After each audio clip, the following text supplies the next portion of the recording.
your flesh and blood. Welcome to Tell Me Your Story. New paradigms for a new world where we're giving you choices and knowledge of those choices to help make your dreams come true. We are here 9 times a week. Sundays at 7 a.m. and 7 p.m., Monday mornings at 1 a.m., Wednesdays at 9 a.m., and Monday through Friday from 8 to 9 a.m., streaming live at all those times at richarddugan.com. We are on SoundCloud, iTunes, TuneIn Radio, Spotify, Stitcher, Player FM, as well as YouTube, where you can watch these conversations. I hope that you will take time to subscribe and click notifications so that when a new conversation is posted, you'll be notified and you'll be able to tune in, listen in, and learn, and be entertained and inspired. A reminder that Choices, which is my book, 5 Steps for Life, it's available on Amazon.com in paperback, hardcover, and Kindle with Audible, soon to be released. We also ask that if you can support the work that we are doing financially, we do have a PayPal account. It is there for your security as well as ours. And when they ask for an email address to whom you're sending, please go to richard@richarddugan.com. That's the email address. If you go to richarddugan.com, there is also a link directly to PayPal so that you can send us whatever support you can. And we thank you to those who have helped and to those who will help. We also ask that you take time during this decade of perfect vision, the 2020s, to go within to that quiet, peaceful, calm, still place and listen to that still, small voice. And with that, we now take you to our very special interview and guest here on Tell Me Your Story. And welcome to Tell Me Your Story. It's great to have you with us, along with our very special guest, returning to our program, Efu Nyaki. I hope I pronounced that correctly. Efu is another shorter version, but thank you for being with us. Thank you. I'm happy to be here. The last time we spoke, you were in Brazil, which is, I believe, your home country, correct? Yes. But today, as we converse, you are in the cold climes of Poland and traveling that part of the world, helping people to work through their trauma, especially after releasing your latest book, Healing Trauma Through Family, Constellations and Somatic Experiences. And it's Ancestral Wisdom from the, is it the Snail Clan of Tanzania, correct? Yes, the Which is Snail where you're, Clan of Tanzania. That's where I was born. as I was going to say, that's where you were born. That's your home country. And again, it's Yes. great to have you with us here. It was released, of course, back in 2023, but the information that you have is timeless. And I kind of want to start, for those who are joining us for the first time, I'd kind of like to start with a conversation about this whole aspect of the types of trauma, because there are all different levels. I've often said that we all experience the exact same emotions. The only difference is the intensities that we experience. And Yeah. trauma's the same way. Does it matter, the intensity? It doesn't matter the intensity, but what matters is how we interpreted it, how it hit us, and how we actually respond to it. Because trauma, it's actually not what happened to us. Yeah, trauma is how we react to it. And this is why we actually always wonder. I mean, people, even the family, 4, 5, 6 kids grow up in the same family. 2 are really traumatized with a father who was a drunken man throughout, and the other ones are not. And then you were like, what happened? Why? It's because it's how each nervous system reacts to that trauma, and how they understood it from the bodily experience too. Yeah, and that also depends on where they come from.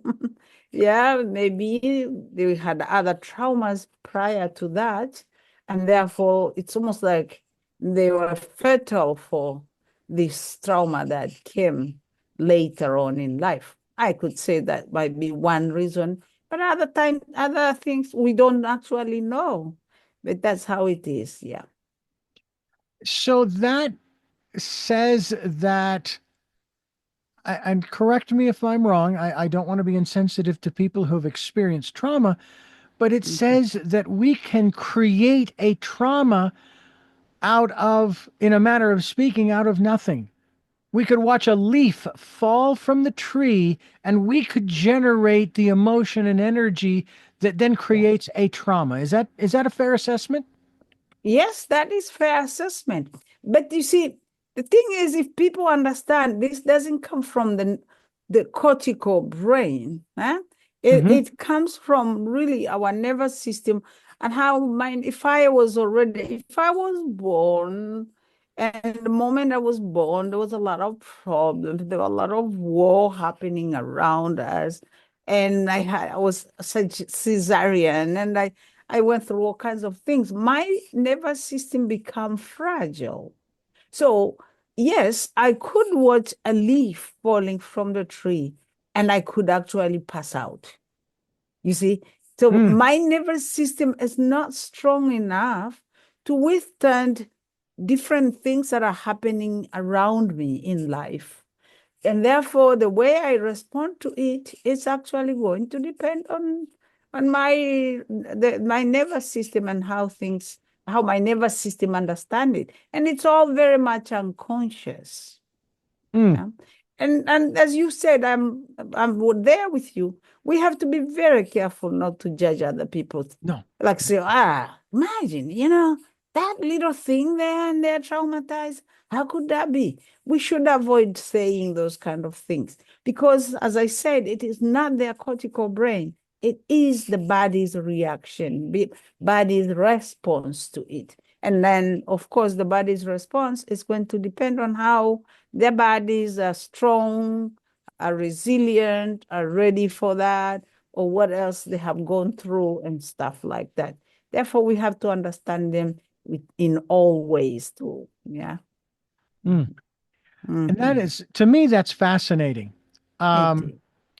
it really is. It's fascinating from the standpoint that we can create the trauma, and then at the same time there are situations that happen in our lives that others will create a trauma within themselves that we won't, because it seems to me like it's almost as if our perspective is different than theirs, and so we don't generate all that emotional energy that creates the trauma.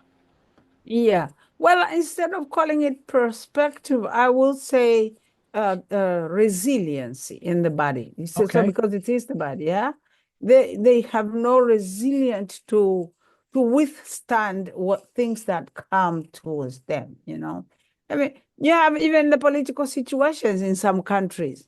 There are people who just said, I don't care, I don't do politics, and they just go on with their lives. There are people who are not able to sleep. They're every day worried about what is going to happen to me. You see, because their nervous system, it's actually reading the situation like very, very threatening. Yeah. And the other ones that have more resilience, they're like, it's all right. That will pass. Things will be okay. You know what I mean? So Mm-hmm. and that's why we don't talk about small and big traumas. We just talk about how nervous system respond to the traumatic event. I think that's a real different perspective than a lot of folks have, and I'm Mm. I'm I'm fascinated in one sense. I Mhm. try not to try not to Mhm. be judgmental when people, Yeah.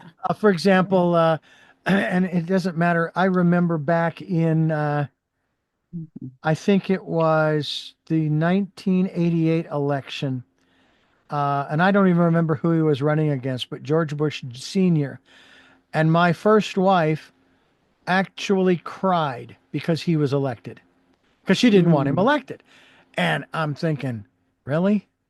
Because, he'll either be reelected in 4 years or we'll elect somebody else, but there will be change, and it's like, okay, what I have found by saying that, it doesn't help. Saying that does not help that, hey, it's only temporary. It's only 4 years. Okay, Yeah. maybe 8. But everything is changing. Those kinds of comments, those platitudes don't help people. So if those could actually do more harm than good, you have two systems you've combined, so to speak: somatic experimenting, that's right, and then systemic, Experiencing. I'm sorry, Experiencing. experiencing. Okay, there's a misspell there. Somatic experiencing, and then systemic family constellations therapy. Let's talk about the first one, somatic experiencing. Describe that to our listeners and viewers. Yeah. So somatic experiencing, it's all the energy of trauma that have been somatized in our system.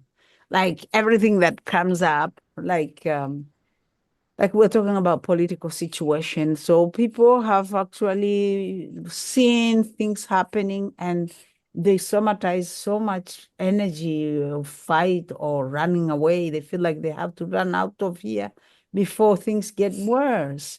Or they've gotten frozen because other political situations have been very bad and some people were killed. So whenever they see political situation worsening, they're like, oh my gosh, I'm going to die. You know what I mean? So then in their body, they have accumulated so much energy, so much energy that is generated in that defending themselves from whatever might come, even if it is not happening yet. So, and that's what we call it, somatized energy, somatized in the body. So then the Dr. Peter Levine, who started this method, created the method for healing this energy of trauma that is called somatic experiencing. So we are healing trauma by going through the body and feeling and noticing and experiencing the energy now in a different way. When you experienced it for traumatic moment, you were so scared, you were so unprepared. It was too fast. It was too soon. It was too much. But now we want to go through slowly, and then you liberate it and let go of this energy so that you can live more freely. And that's where the name somatic experiencing come from. Mm. Yeah.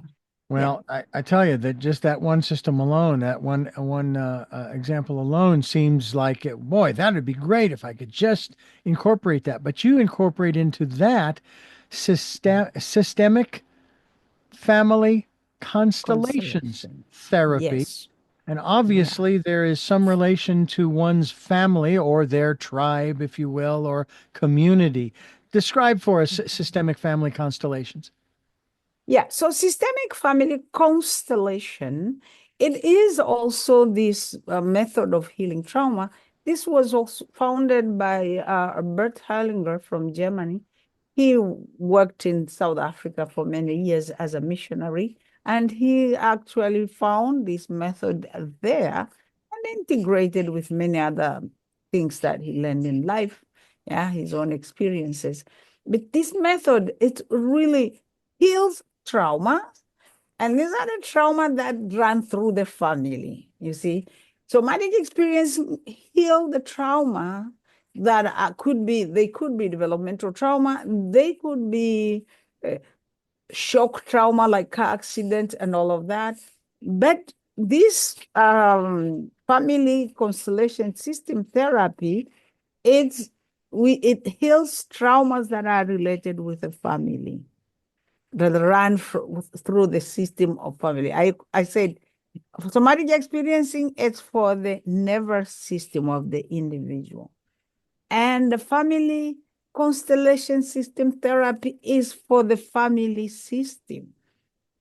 So they're both of them kind of running together in a way that when you're able to pay attention to the energy that are somatized in your body, when you are beginning to liberate those energies, you are able to connect better with other members of your family. Yeah, because then that connection, especially that word connection, it is really very important.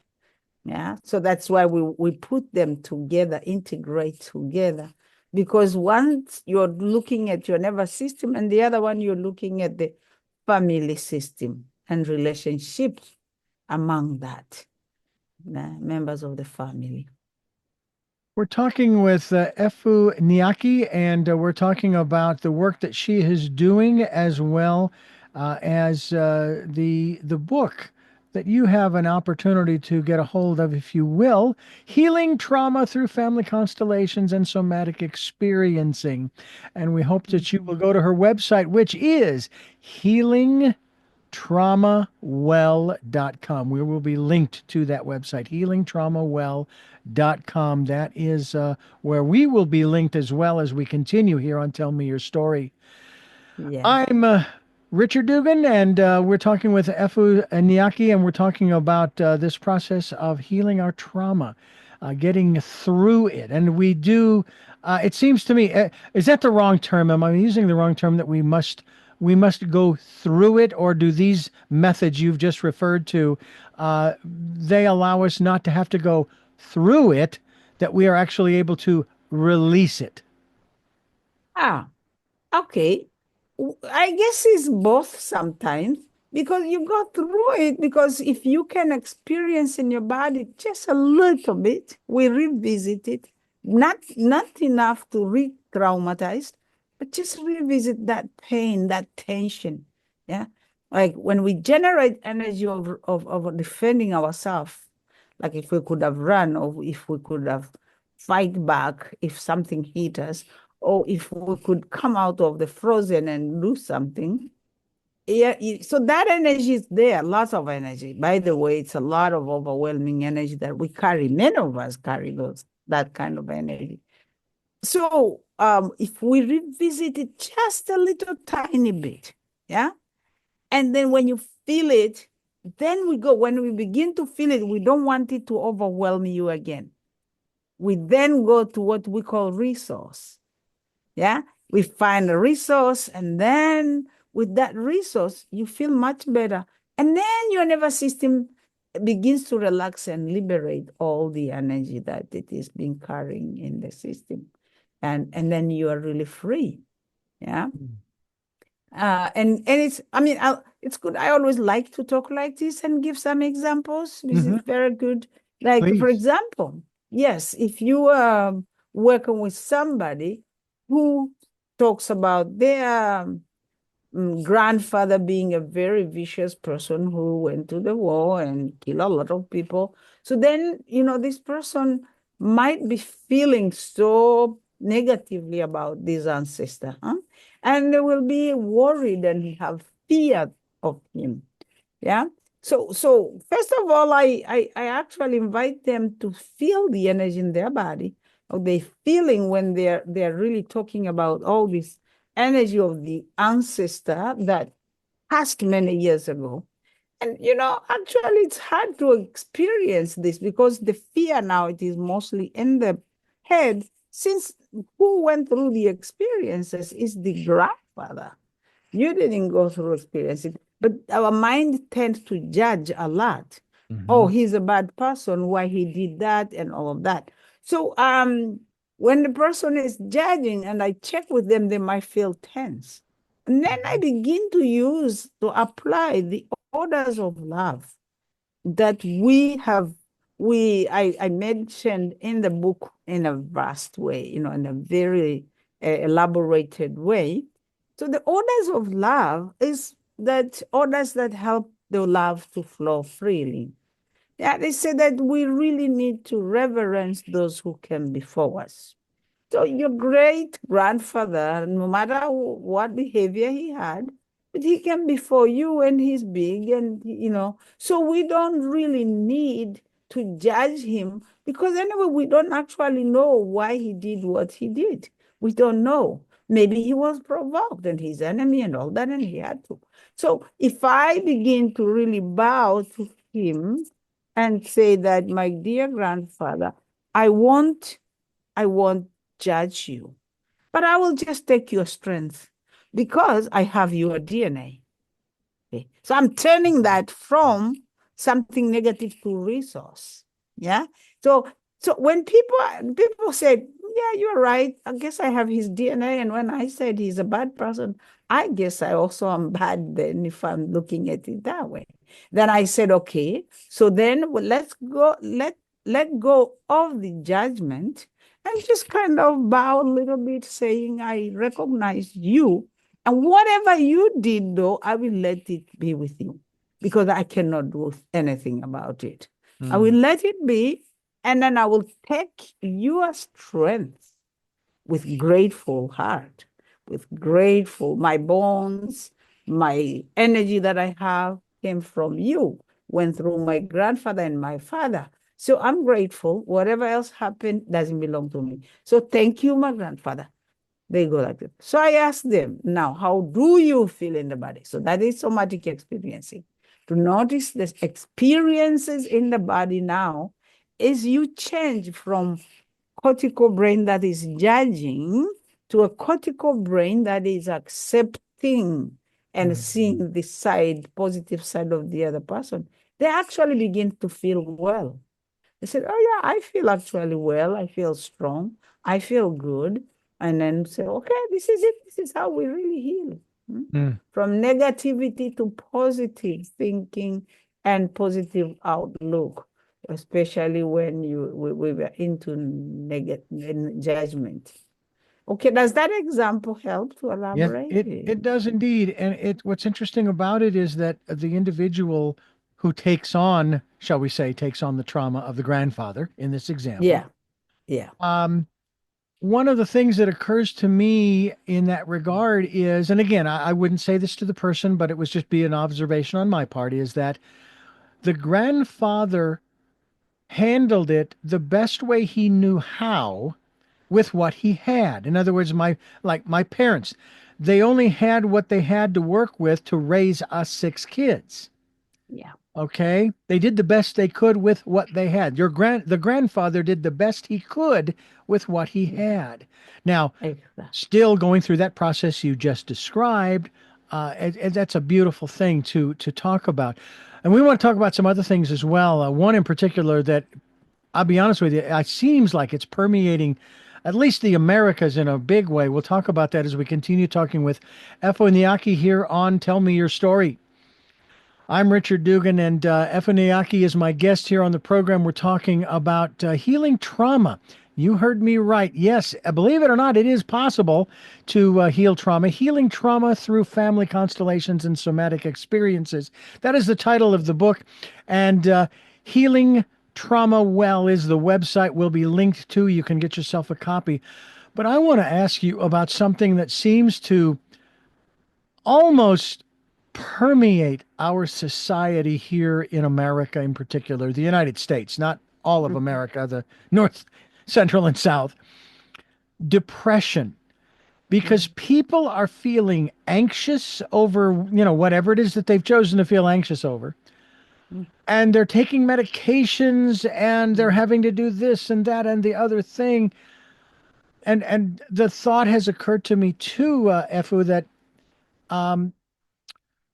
when we have these different emotions, Yeah. they generate certain chemicals in the body. We're a biochemical machine, if you will, from that Yeah. aspect. Mm. And so if you're depressed, the same thing is happening.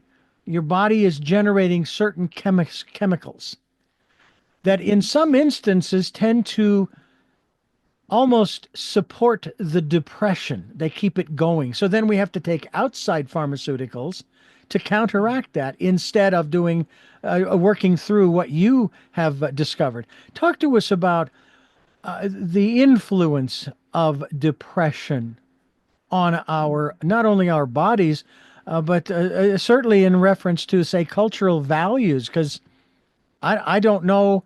It seems to me this is one of the only ways that we're going to be able to get through it. Yeah, yeah, you're right. Yeah, and actually, in the book, I have a chapter there about depression. Yeah, yeah, and because I really see depression is kind of a new disease. Depression is when we begin to believe that we are alone.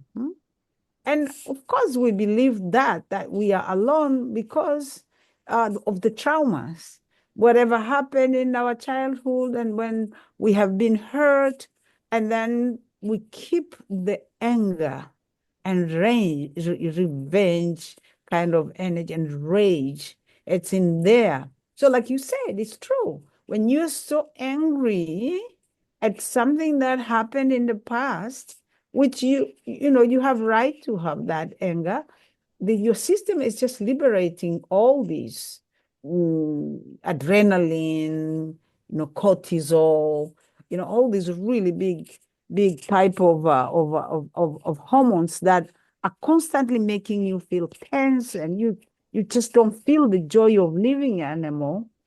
So you begin to feel, you go to bed, you feel tense, you feel tired. And as the hormones continue to be liberated, and of course, you might be counteracting with the medication from the doctors, but some of those also sum up into more tightening of the muscles too. So the person begin not to feel good, they feel down, down, down, and they begin to give up the energy, the light of living. Like they don't feel anymore like, why am I feeling this way? I don't want to live like that. I think it's better to just die. And then they keep going down and down and down. So what we really help, I mean, then now it is happening even in school with the little kids too, in the schools. Many people are having these symptoms of depression. So, and we know that comes from trauma. So what we want to do really is to help people, first of all, with depression. If we can get up, I know it's very hard to get out of bed when you're depressed. Mm-hmm. But if you have somebody to help you to move 1, 2, 3 steps, then you liberate endorphins that are very good in calming your system. You start feeling good right away. This is how I have helped people come to me with depression. I have this woman who came to me, and she didn't want to talk. She didn't feel like talking. She didn't feel like, and I'm asking her, what's your name? How are you? Do you see? Do you feel?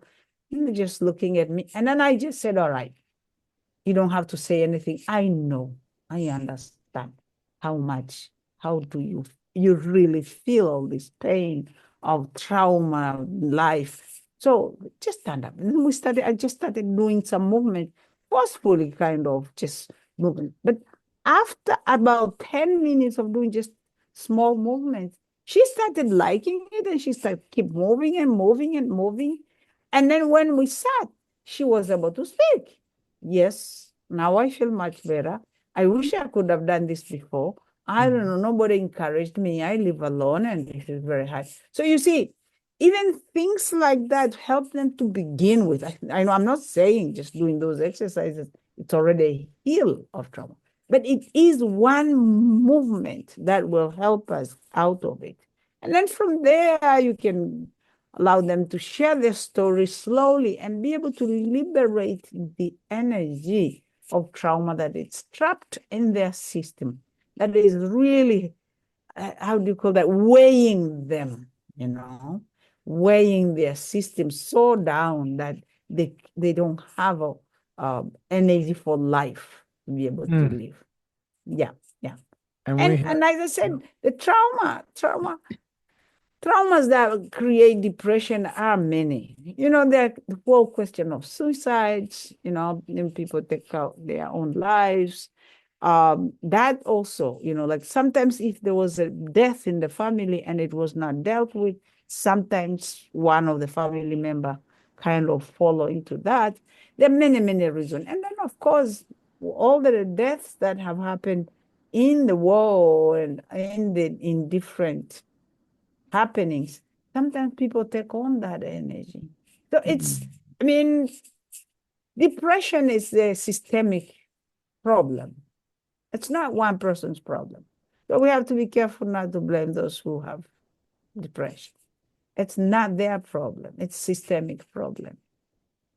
We could heal that. We will really have a better society. Now, you talked earlier when you gave the example of the grandfather. and it sort of implies that there is there's sort of a connection generationally, but in reality, there isn't really a connection. It's because the individual in the present day chooses to take on, let's say, the issues of the grandfather. Is that am I correct in my understanding? Um, Not exactly that way, but they there's a part of awareness that is what I talk about choosing. But you know what? Sometimes it's in the DNA, so they're not choosing, but they inherit through the DNA. So they can feel the anxiety that the grandfather felt throughout those moments of difficulty. Mm-hmm. However, when we are able to bow, we are able to say, to honor and say, I will give this back to you, grandfather, because this belongs to you. Actually, we feel better. We change. Yeah. So it's a matter of that it was passed on, and at the same time, there's also a cortical brain part of consciousness that I can actually let go of the judgment and let go of what I know from the stories. But some things are also stories that were told, but some things are just we don't have any story, but it comes through DNA. Interesting. Interesting, yeah. Indeed, indeed. Efu Nyaki is my guest here on the program. We're talking about healing trauma, and we hope that you will continue listening to the program as we continue here on Tell Me Your Story. I'm Richard Dugan, and we're talking with our very special guest. She is the author of the book that is entitled Healing Trauma Through Family Constellations and Somatic Experiences. I wanted to touch on something that you reference in the book, and for some, it may be a little on the controversial side, and that's fine. But for others, it kind of helps a little bit. What role does I should say trauma, maybe it is depression. What role does that play when we start talking about, and here in America, it's huge conversation piece, so to speak, and very controversial, the issue of transgender transmission patterns in terms of trying to decide I was born a male, but I don't feel like I'm in the right body, and vice versa, and that they want to transition to a different gender. There a Yeah. connection there? What if there is? What is that connection? Yeah, their connection because like that is part of, transgender that people have. It's part of life. Yeah, it cannot be separate from life itself. But we don't know how the other person is feeling, huh? It could be connected to transgenerational trauma. It could be just not. It's not well, first of all, I want to take that out. It is not a disease. The transgender processes, it's not that people are sick or people are psychological Hmm. affected. That's why they are changing this. No, Right. it's how they feel in their system, and we don't know how they are feeling. Yeah, Mm. because they're hormones that people have in their system, and again, inherited, yeah, from the DNA. And we don't, and also not only that, there's a lot of changes that is happening in the universe and how biologically we are evolving, I will say that. And therefore, people have different feelings and different things they're feeling in their nervous system or in their felt sense, of which nobody else understands how the other person is feeling. Mm. Yeah. So when a person decide that this is how I want to be called, and actually I want to do a surgery and change how I am to this way, we cannot intervene that because we don't know how they are feeling. But we can accompany them. We can, whatever they need, the process, whatever they need, we can accompany them because they are in touch with their own needs Hmm. in life. Yeah. No, the problem with society is we create rules of do's and don'ts, especially when we touch into sexuality. It's a topic that we have not evolved much. We are still into sin and what you should do and what you should not do. And therefore, we really, when we come to this theme, and especially of treating other people who are different than us, we want to maintain a status quo. Yeah. This is how it is. We have men and women. We have female and men. Why can't we just stay with that and go on with life? We can't. Somebody is different and we have to understand and include them. Yeah. So in the book, for me, I talk a lot about inclusion. I talk about accept people the way they are. So somebody is born and they come and they say, no, I don't want to be called this. I want to be called that. And actually, I feel this way and I want to address this that way. We just welcome them and accept them the way they are. If they are one of the children, we accept them just they are. Yeah? We don't exclude them just because of their sexual orientation or because of their gender or because of their decisions. We just accept them, especially when they're adults. Now, when they're children, parents need to accompany them. Yeah, the parents need to be closely to them, not to tell them, don't do this, don't do that, and be very domineering. But it's just to keep asking them how they're feeling and having maybe a therapist accompany them to come to a fuller decision. Yeah, I remember if I would have that, I would even quote it. But I know it's a couple of years ago, I ran into this newsletter that talk about a little boy who was only 12 years old and in Chicago. And he actually he came from school and he told his mother that I think I want to be a girl. And the mother said, well, but you're a boy. And he said, well, I don't know, but that's how I feel. I feel like a girl. And it created quite polemic those days, a few years ago, it was like kind of not easy for people to go about this. And the school was like, well, we don't know what to do with him. But in a way, the scientists asked if it was possible to do a research on him and see if in his brain there was something different from other kids. And sure enough, they did find something in his brain, in his right brain, that there was something quite different compared to other boys and girls. And therefore, the conclusion was, this is what actually making him. He was not hermaphrodite, of course. He was a boy, but he was feeling that the hormones, the female hormones were like stronger to him. And he just wanted to change into that to be called a girl and to continue now in life as a girl. So because he was in school and he was young, so he had accompaniment of the doctors and psychologists, and he continued very well and he remained in his choice. So we want to see something like that. Yeah, we get into the polemic when we want to force people to follow one way of life. But we have to understand that we are so different. And this doesn't start today. The indigenous people were always like this. The indigenous people, actually, I know many indigenous people, communities where they don't name children when they're little. They're waiting for them to define actually their own sexuality, their own identity, and then they give them names. Yeah. So I think it's something we need to learn quite a bit yet. Yeah, we're not there.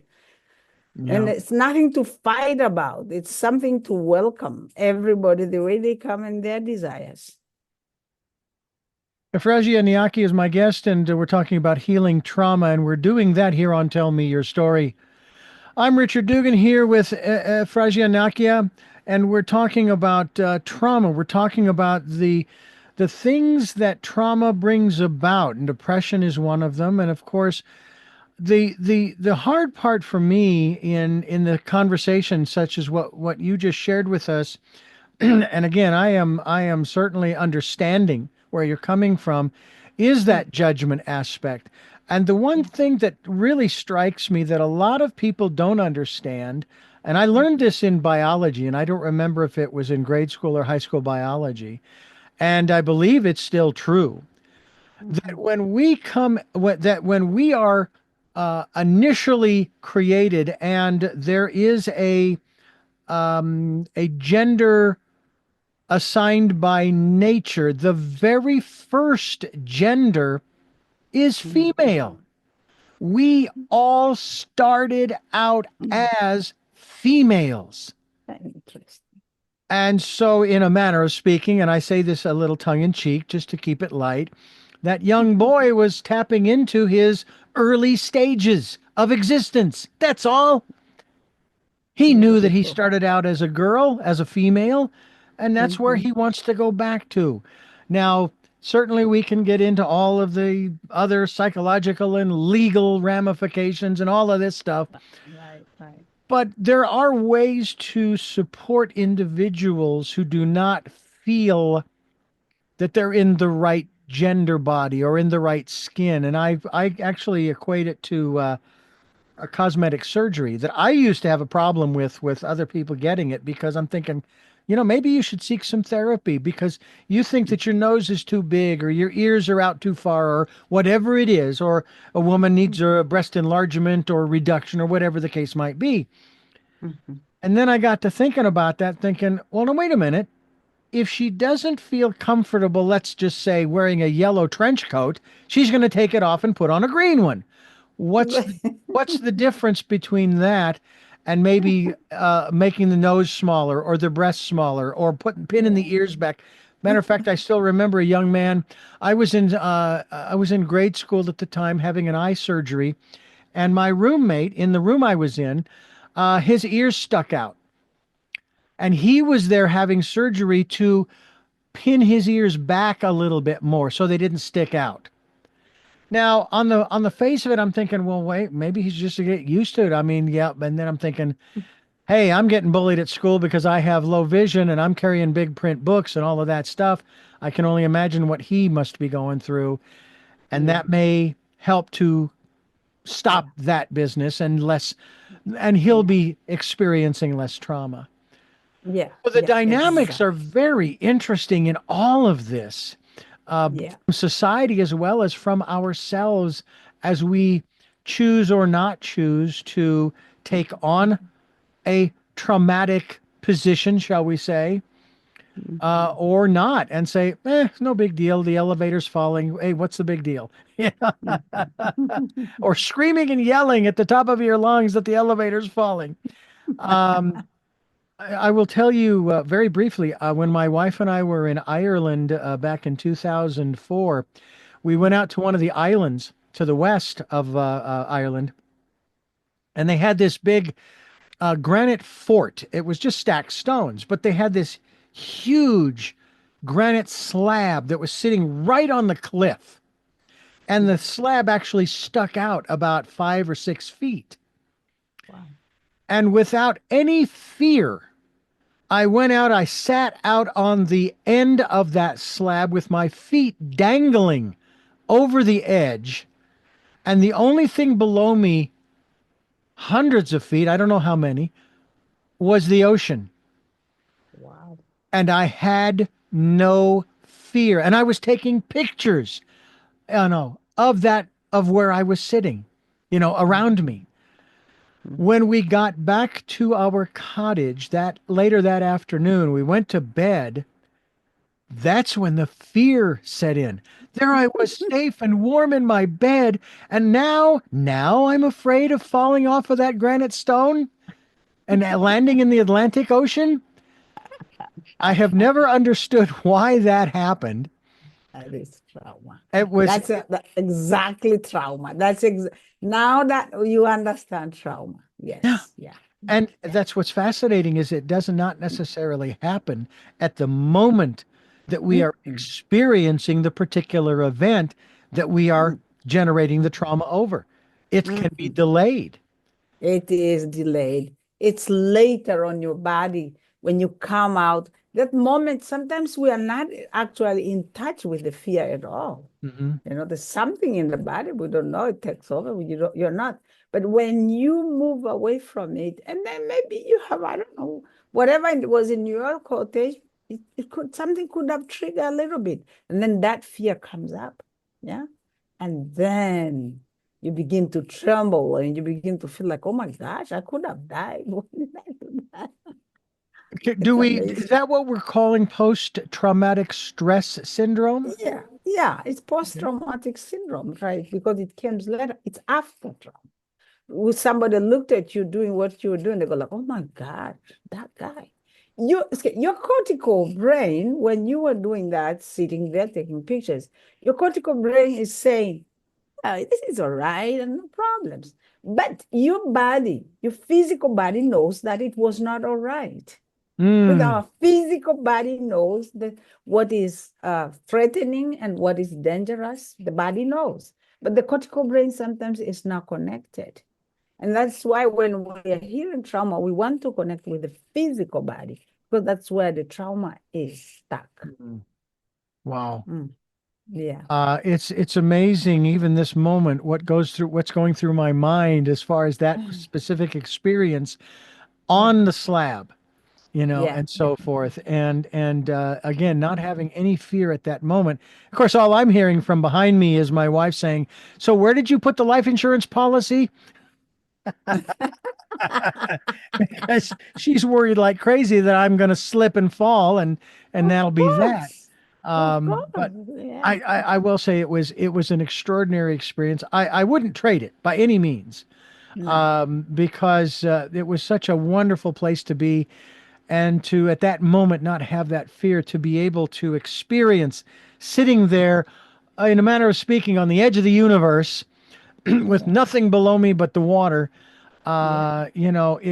It gives one pause to think about their place in the universe, or in my case, my place in the universe, in that I was on a cruise with my first wife twice, and I stood out on the deck looking out over the railing at the curvature of the earth, and it gave me pause to think that, oh my, on one hand, I can see the curvature of the earth. The earth is really round. Not that I ever disbelieved that.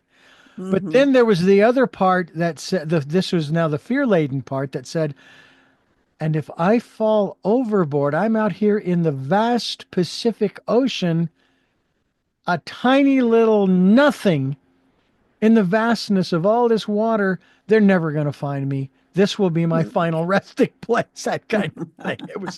It was really something. We're talking with Efu Nyaki and healing trauma, and we're doing that here on Tell Me Your Story. Efu, I want to thank you so much for giving us so much time here on the program and sharing with us again.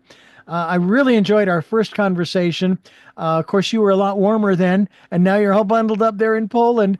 But I thank you for taking the time. I'm guessing it's probably evening there, and for sharing with us all of the insights that you have thus far. And we look forward to talking with you again. Is there anything that you would like to leave with our listeners and viewers before we wrap things up?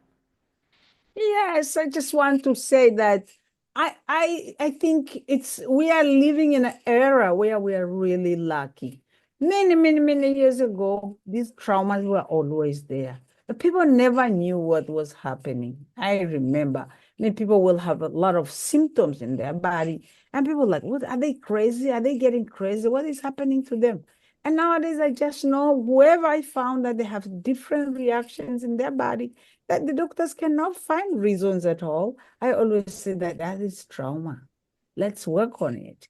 And so I just want to say that we are so lucky, and we should use this opportunity to heal traumas, because many of us are traumatized. I don't know who can say that they're not traumatized, because even being born again, it by itself, it has some trauma that comes with it. So when you get opportunity, look for therapists, read my book, find out, and so that you can live more freely. Thank you. That's what I Healing, want to advise people. absolutely. Healing Trauma Well is the website, healingtraumawell.com. And we certainly hope that you will go there. We will be linked to your website, Ifu, though, so that people can get more information and get a copy of your book. I think I asked you the last time, is it yet available in Audible format? Yeah, yes, it is. It is Excellent. available. So folks can listen to it and Mhm. glean all the good stuff. And I like what you said at the beginning of the program, that we don't talk about trauma in terms of size. Trauma is Mm, just trauma. yeah. It's how we deal with it, and in the case of what you share with our listeners, you are using the different modalities, the two modalities from the book title, actually, healing trauma through family constellations and somatic experiences, and ancestral wisdom from the Snail Clan of Tanzania. And I still love, I don't know why it intrigues me so that you grew up, born, and were raised on the slopes of Kilimanjaro. I don't know if it's because I like the name of the Kilimanjaro. It sounds great. But what a life that must have been living there. That must be one big mountain too. Yeah, yeah. It's big, beautiful. Look like with all that snow, in Tanzania where people you say it is hot, but there you are, like in the middle of Africa, this mountain with snow on top of it. Wow. It's Mystery. You don't think of snow in Africa. You really don't. Most Mm. people would not, No, any more no. than they would think of snow in Australia for that matter. And so it's very, very interesting. And I thank you again for joining us. I do want to ask you three final questions that I ask all of my guests. I did ask you the last time, and the answers may be the same, they may be different. But before I do, I want to thank you for listening to and watching Tell Me Your Story, New Paradigms for a New World. We are giving you choices and knowledge of those choices to help make your dreams come true. We are here on Sundays at 7 a.m. and 7 p.m., Monday mornings at 1 a.m., Wednesdays at 9 a.m., and we are here Monday through Friday from 8 to 9 a.m., streaming live at all those times at richarddugan.com. We have podcasts on SoundCloud, iTunes, TuneIn Radio, Spotify, Stitcher, Player FM, Blueberry, iHeartRadio, Amazon Music, Spreaker, and we're on YouTube where you can watch these conversations, and you can see how bundled up Ifu is there in Poland. We also encourage you to get a copy of her book. Go to her website, which of course is healingtraumawell.com. We also want to remind you that Choices 5 Steps for Life is available at Amazon. It's available in hardcover, paperback, and Kindle. There's a link at richarddugan.com to the Amazon location of my book, Choices. And then also, if you can help us out financially, we would be gratefully appreciative. We have a PayPal account where there is also a link at richarddugan.com to the PayPal account. Whatever amount, we'd be gratefully appreciative. Thank you, thank you, thank you to those who have helped and to those who will help. And finally, to take some time, we ask you to do that during this decade of perfect vision, to spend some time going within and listening to that still small voice. And now to our final three questions for a very special guest. The first of those three questions is, and I'm going to try this just one more time. Who is Efu Nyaki? Yes. Euphrasia Nyaki. Afrasia. Yes, Euphrasia. My name Euphrasia means a flower that heal your eyes. And so I'm a healer in all aspects.